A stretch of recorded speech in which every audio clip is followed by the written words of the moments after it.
अक्सर आपने ये महसूस किया होगा कि चीजों के दाम जानबूझ करके 99 लास्ट में आता है, चाहे वो 199 हो, 299 हो, 49 हो, 59 हो, और वो एक पैसा आपको कभी भी वापस नहीं दिया जाता।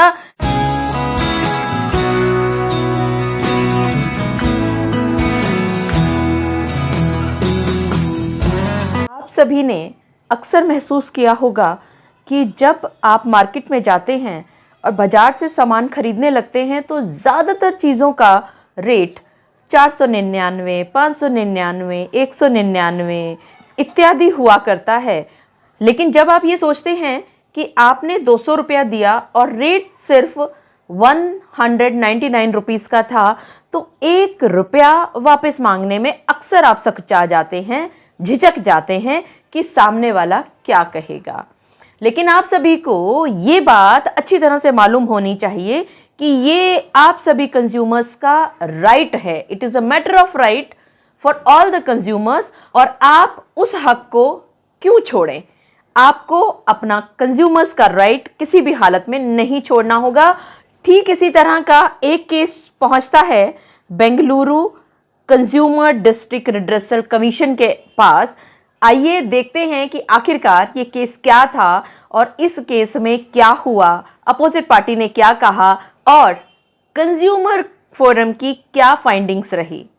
मैं एडवोकेट मोहिनी मोना आप सभी का पुनः स्वागत करती हूं और आप सभी देख रहे हैं अपना पसंदीदा चैनल मोहिनी मोना एडवोकेट। अगर आपने मेरे इस चैनल को अभी तक सब्सक्राइब ना किया हो या आप मेरे इस चैनल के लिए नए हैं तो इसको जल्दी से जल्दी सब्सक्राइब कर दीजिएगा ताकि आपको इसी तरह के लीगल इन्फॉर्मेटिव वीडियोज़ की नोटिफिकेशन सबसे पहले मिल सके। देखिए, ये जो केस पहुंचा बेंगलुरु कंज्यूमर डिस्ट्रिक्ट फोरम के पास, इस केस के अंदर ऑर्डर पास किया गया है 31 जनवरी 2023 को, यानी कि हाल फिलहाल अभी 1 महीना भी पूरा नहीं हुआ है इस केस को। आइए समझते हैं कि इस ऑर्डर में क्या कहा जाता है कोर्ट के द्वारा। सबसे पहले हम इसमें पीछे चलते हैं कि आखिरकार ये हुआ क्या। इस केस में जो ये कंप्लेनेंट हैं, इन्होंने कंज्यूमर प्रोटेक्शन एक्ट 1986 के अंतर्गत एक कंप्लेंट फाइल की अपोजिट पार्टी के अगेंस्ट, ये कहते हुए कि अपोजिट पार्टी ने डेफिशिएंसी ऑफ सर्विस यानी कि अपनी सेवाओं में कमी दिखाई है। क्या हुआ आखिर इस केस में? ये जो कंप्लेनेंट है ये सफ़र कर रहे थे एक वोल्वो बस में और ये बस जा रही थी शांति नगर बस स्टेशन से मजेस्टिक की ओर। यहाँ पर कंप्लेनेंट ये एलिज करते हैं कि जो ओपी की एम्प्लॉय यानी कि जो कंडक्टर हैं, लेडी कंडक्टर, उन्होंने एक टिकट इशू किया इस कंप्लेनेंट को 29 रुपीज़ का।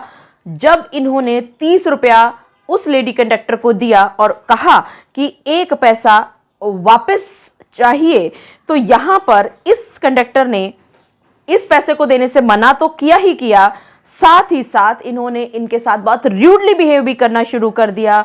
उन्होंने चिल्लाना भी शुरू कर दिया और ये कहा कि 1 रुपया इनको वापस नहीं मांगना चाहिए। कंप्लेनेंट को बहुत दुख हुआ, बहुत हर्ट हुए वो कि अगर इसका रेट 29 रुपया लिखा हुआ है तो 1 रुपया तो वापस मिलना ही चाहिए।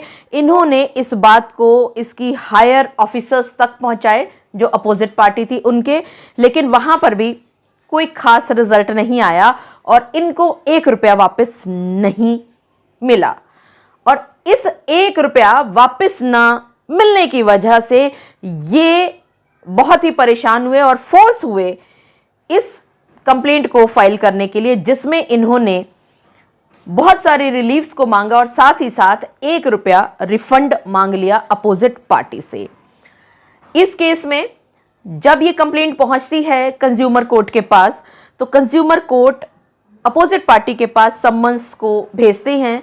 सम्मन्स मिलने के बाद अपोजिट पार्टी एक काउंसिल के साथ कोर्ट के अंदर अपीयर होते हैं, वो अपना रिटर्न वर्जन्स फाइल करते हैं और साथ ही साथ वो अपना एक एफिडेविट भी साथ में लगा लेते हैं। ये जो कंप्लेनेंट महोदय है, इन्होंने अपोजिट पार्टी के जवाब आने के बाद अपना एक एफिडेविट भी फाइल कर दिया और एफिडेविट में फाइल करते हुए उन्होंने फिर से उन सभी बातों को दोहराया कि वो फला फला बस में फला फला जगह से और फला फला जगह तक सफर कर रहे थे। टिकट जो काटी गई थी कंडक्टर के द्वारा वो 29 रुपीस की थी, लेकिन उसके बावजूद भी, उनके पैसे मांगने के बावजूद भी उन्होंने उसके साथ दुर्व्यवहार किया, मना कर दिया और वो पैसा देने से साफ इनकार कर दिया, बल्कि उनकी बेइज्जती भी की है और उनको बहुत ही मानसिक आघात पहुंचा है और इसलिए इन्होंने कोर्ट में ये केस फाइल किया था। जज साहब ने दोनों तरफ से बातें सुनी। यहां पर जो अपोजिट पार्टी हैं उन्होंने ये कहा कि ये जो 1 रुपया है, ये 1 रुपया बहुत ही छोटा सा अमाउंट है और इस छोटे से अमाउंट को अननेसेसरी इस कंप्लेनेंट ने इतना बड़ा तूल दे दिया है, इतना बड़ा इसको केस कर दिया है, इसको ऐसा करने की आवश्यकता नहीं थी और उनकी तरफ से कोई भी डेफिशिएंसी ऑफ सर्विस नहीं हुई है। और ये कहते हुए और इधर से कंप्लेनेंट महोदय ने ये कहा कि डेफिशिएंसी ऑफ सर्विस हुई है क्योंकि 1 रुपया वापस नहीं हुआ।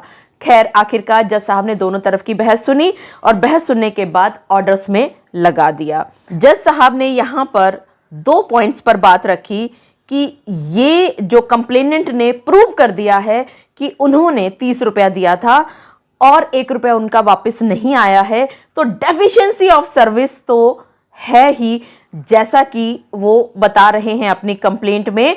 और ये भी देखना होगा कि क्या इसके लिए रिलीफ दिया जा सकता है और क्या ऑर्डर दिया जा सकता है। खैर, जज साहब ने बहुत विस्तार से सारी बातों को देखा, सुना, परखा और अपने कारण बताते हुए लास्ट में ये कहा कि ये तो सच है कि ये कंप्लेनेंट वोल्वो बस में सफर कर रहे थे, 29 रुपए की जो है टिकट काटी गई थी और उन्होंने, यानी कि कंडक्टर महोदया ने 30 रुपया लिया था और जब इन्होंने इस बात की डिमांड की कि 1 रुपया वापस की जाए तो उन्होंने मना तो पैसा किया ही किया देने के लिए, बल्कि साथ ही उन्होंने उसके साथ र्यूड बिहेव भी किया, चिल्लाया भी और ये भी कह दिया कि 1 रुपया जैसी चीज़ नहीं मांगनी चाहिए। और ये हायर अथॉरिटीज़ के पास भी बात पहुंचती है, वहाँ से भी 1 रुपया वापस नहीं आता है और हार करके ये इस कंज्यूमर कोर्ट में इस कंप्लेंट को फाइल करते हैं और भी अलग अलग रिलीफ्स के साथ, जहां उन्होंने मानसिक जो आघात पहुंचा है उनको जो कंपनसेशन है उसको और इसके साथ साथ कॉस्ट ऑफ लिटिगेशन भी मांगी। और इन सब एलिगेशंस के बाद जब ओपी साहब यानी कि अपोजिट पार्टी पहुंचते हैं तो उन्होंने रिटर्न वर्जन्स दिए। रिटर्न वर्जन्स में उन्होंने ये कहा कि उनकी तरफ से कोई भी डेफिशिएंसी ऑफ सर्विस नहीं है। जहां तक बात है सिर्फ 1 रुपए की, बहुत ही छोटा सा अमाउंट है और इसको अननेसेसरी इतना बड़ा बनाया जा रहा है और यहां पर 1 रुपए की बात के हिसाब से कोई भी डेफिशिएंसी ऑफ सर्विस नहीं होती। और साथ ही उन्होंने कहा कि ये जो कंप्लेनेंट ने जो ये केस फाइल किया है, जो कंप्लेंट फाइल की है, इसको डिसमिस कर दी जानी चाहिए।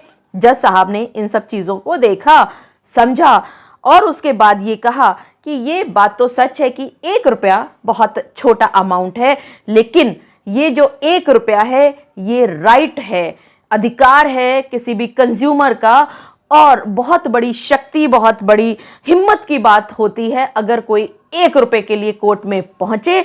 और यहां पर उन्होंने दाद दी कंप्लेनेंट की कि उन्होंने हिम्मत दिखाई और वो कोर्ट तक पहुंचे। और साथ ही साथ कोर्ट ने ये भी देखा कि अपोजिट पार्टी ने कहीं पर भी ये मना नहीं किया कि उन्होंने 1 रुपया दे दिया। तो इसका मतलब ये क्लियर हो गया कि उन्होंने उसको जो पैसे थे वो अपने पास रखे हैं और जो उस पैसे को उन्होंने वापस नहीं किया है, ये एक मुद्दा बन गया है लड़ाई का और जिसकी वजह से ये इस कोर्ट तक पहुंचे हैं। और ये जो 1 रुपया है ये मैटर ऑफ राइट है और यहाँ पर जो ये कंज्यूमर पहुंचे हैं 1 रुपए के नॉन रिफंड होने की वजह से, इनको अप्रिशिएट करना चाहिए, इनको रिकॉग्नाइज करना चाहिए as a matter of right, जो कि यहाँ तक पहुंचे हैं। और यहाँ पर कंज्यूमर कोर्ट ने एक बात और कही कि जो जहां तक 15,000 रुपए की बात है, इसके लिए एंटाइटलमेंट ऑफ डैमेज दिखाने की ज़रूरत है और यहाँ कोई भी ऐसा एविडेंस नहीं आया है जिससे कि ये बात साबित हो जाए कि 15,000 रुपए उनको कंपनसेशन दिया जाए। इसी वजह से 15,000 रुपया कंपनसेशन तो नहीं दिया जा सकता। और ये सब बातों को देखने के बाद, समझने के बाद, परखने के बाद कंज्यूमर कोर्ट ने अपना ऑर्डर सुनाया और उन्होंने कहा कि जो कंप्लेंट फाइल की गई है इस कंप्लेनेंट के द्वारा कंज्यूमर प्रोटेक्शन एक्ट 1986 के अंतर्गत इसको अलाउ किया जाता है और साथ ही साथ अपोजिट पार्टी को डायरेक्शंस दी जाती हैं कि वो 1 रुपया वापस करेगा, साथ ही साथ कंपनसेशन के 2000 रुपया वो वर्ड्स डेफिशिएंसी ऑफ सर्विस, और इसी के साथ साथ 1000 रुपया वो लिटिगेशन कॉस्ट के नाम पर इस कंप्लेनेंट को वापस देगा। और अगर ये पैसा इन्होंने 45 दिन के अंतर्गत नहीं दिया है तो इसके साथ 6% पर एनम के हिसाब से इंटरेस्ट लगाते हुए उसको ये पैसा लौटाना होगा। और अगर उसके बाद भी ऐसा नहीं कर पाए तो इसके लिए क्रिमिनल प्रोसीडिंग्स भी इनके अगेंस्ट की जा सकती हैं। मुझे पूरा विश्वास है कि आप सभी को मेरे आज के इस वीडियो के माध्यम से ये बात भली भांति पता चल गई होगी कि अक्सर हम लोग जब मार्केट्स में जाया करते हैं, मॉल्स में जाया करते हैं, बाजारों में जाया करते हैं, शॉप्स पे जाया करते हैं, तो अक्सर आपने ये महसूस किया होगा कि चीजों के दाम जानबूझ करके 99 लास्ट में आता है, चाहे वो 199 हो, 299 हो, 49 हो, 59 हो, और वो 1 पैसा आपको कभी भी वापस नहीं दिया जाता। लेकिन आज के इस वीडियो के माध्यम से आप सभी को ये बात भली भांति पता चल गई है कि अगर हम कंज्यूमर हैं, हमने पैसा दिया है उस शॉप को, तो हम वो पैसा वापस लेने के भी अधिकारी हैं। अदरवाइज उनको जो टिकट है या वो जो बिल है उसके अंदर वो उतना ही अमाउंट लिखना चाहिए जितना हम उनको दे रहे हैं। मुझे पूरा विश्वास है कि आप सभी को मेरा आज का वीडियो भी बहुत अच्छा लगा होगा। अगर आपको मेरा आज का वीडियो भी अच्छा लगा तो इसको लाइक, शेयर और कमेंट करना ना भूलिएगा। और हाँ, अगर आप मेरे चैनल के लिए नए हैं तो इसको जल्दी से जल्दी सब्सक्राइब कीजिएगा ताकि आपको इसी तरह के लीगल इन्फॉर्मेटिव वीडियोस की नोटिफिकेशन सबसे पहले मिल सके। अपना और अपने परिवार का बहुत अच्छी तरह से ध्यान रखिएगा। Thank you, take care, bye bye.